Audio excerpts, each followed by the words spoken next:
What's up guys, Caesar Media here. Well, I made pretty good progress in the past few days and I didn't really record it because I just kind of got in my zone and started ripping things apart. So I'm just going to give you a quick update on what I have done, and the stuff I tore apart is going to be going back to the car eventually, and that's when I'm going to get more in detail on exactly what I did. So today and the past couple few days I just kind of ripped apart without filming too much, but I'm gonna walk through what I have been working on. First thing you should notice here is a roll cage. Roll cage came out because I'm gonna be painting the inside of the car after I remove the sound deadening, which is extra weight, and it just kind of makes the interior of the car dirty. What you see here is actually the engine harness, the LS engine harness. Over there, sitting there is the F-body ECU.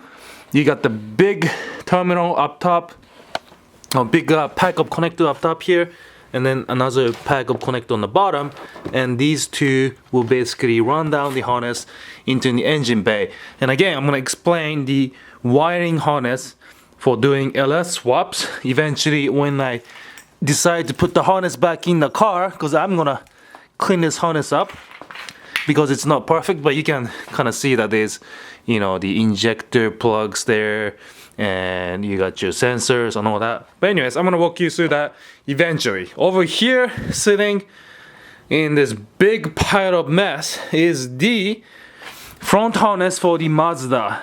So this is probably going to be the most pain-in-the-ass process of this whole rewiring the FD. And you can see here that I got the fuse box, which sits in the under the hood right now. Same thing with the relay here, and one relay there, which is gonna be relocated. So I'm gonna go in depth on how to clean up your front harness of the vehicle. Passenger side wheel well here, I removed the stop tech rotor here because I wanted to remove the speed sensor, which was mounted directly through this hole here. You will just simply remove this one bolt, super easy to remove. The speed sensor just went up into this bracket, into the fender well, and it plugged into the ABS module, which is of course sitting right here, which is removed. And as you can see, with the engine harness and front harness removed, the car is basically raw. I do have a couple wires here for starter and ignition related wires sitting around, but for the most part the wiring is completely out of the car and it already looks pretty good. So now let's go into the inside of the car, and then on the top of my car is sitting dash there. Alright, so this is what my car looks like right now without the cage. Now the IQ sump was taking off with a couple bolts. It's just sitting there temporarily because I wanted to get all the wiring figured out first. But basically this is the rear harness that comes around from the dash all the way across from the side of the door panel there in that white part plastic piece. It goes along the side of the car, comes down here, and then use this connector, and it connects into the passenger side of the car, and it goes all the way back into the front dash. Now I realized as I was going through all the wiring that most of the wires coming in the passenger side of the vehicle is ABS related, which of course I'm removing. So I was able to actually completely remove the passenger side of this cluster of wires, which is sitting right here. Look at all that wires, and all this wire is also going to be removed, and this plastic holder piece is going to be removed, and the only thing running down on the passenger side of the vehicle hopefully is going to be the battery cable. That's it. So that's going to be super simple. Of course I'm going to have tail lights, license plate light, the center light, stuff like that. So that's what these wires are. It's just for light functions, and of course the fuel signal is going up to the front.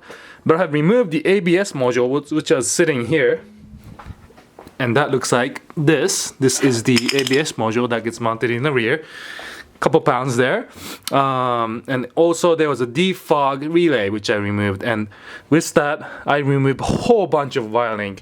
If you can see here, this white wire is basically what the ABS module was hooked up to, and the main harness for the ABS module is this thing right here. This is a connector that was used for ABS, this blue thing, and you can see how many connectors are coming out of that. So removing that really made the car lighter, cleaner, and much simpler, which is exactly what I'm looking for. These are the wires that came out that I'm not gonna be using, so I still need to take those out and de-pin so that I don't run into any issues in the future.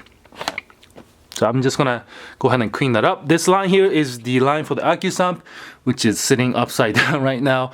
And in the past, the previous owner had a manual handle, that yellow handle there, and that basically opens up the AccuSump at the track, but it had to be done manually. This past weekend, I went to PRI, and I'm sure all of you have seen this, the Performance Racing Industry Show, and I stopped by the Canton booth, who makes the AccuSump system. And they have a switch mechanism with pressure sensor built in, so when I turn on the car, and if the car senses enough or lack of pressure, it will automatically open up the valve. So I'm gonna be running this automatic valve system in the future. In terms of mechanical aspects of the car, I obviously need new rear rotors because these are super worn out, as well as rear brake pads, but front stop decks might not be so bad. I'm gonna start looking for a new intake system, fast intake system. I'm also gonna have to pull out the cam because I don't know what cam is in this car, and it's gonna be kind of hard to tune the car if I don't know what cams are in it. So what I'm gonna have to do is do some research on how to take the cam out. It's unlike the Evos I'm used to. I think it's going straight into the car through one of these bolts. I think it's this one where the cam is going into. So I'm gonna do some research, figure out how that's done. I'm also gonna run power steering AN line all the way around. Fuel line is gonna be AN. I gotta do some research on that. And eventually I'm gonna take the headers off the car and paint the engine bay. I'm not sure what color it is. I'm also not sure what color I should paint my car yet. You guys have any suggestions, let me know. I was really considering the Battleship Gray. I really like that look. It looks mean, and I think that would be a proper truck-ready street car look. So let me know if you guys have any suggestions on what color I should paint my car. I'm also gonna paint the inside of the car. Oh, and I forgot to mention, I'm gonna be removing the sound deadening using dry ice, so all that crap is gonna go. Of course, I'll be filming that process, so please look forward to that. That's about it. And once the sound deadening is gone, I'm gonna be painting the interior of the car just so I can prevent rust, and also so that it's nice and pretty. So that's it, guys. I just did not wanna film the entire harness removal process because it's really tedious, time consuming, and it's really pain in the ass. So I'm gonna walk you through when I'm actually reinstalling the harness in depth. So please look forward to that video if you're curious as to how I'm gonna rewire this thing. So that's where I am. Thanks again for watching my videos. Let me know if you have any questions or suggestions.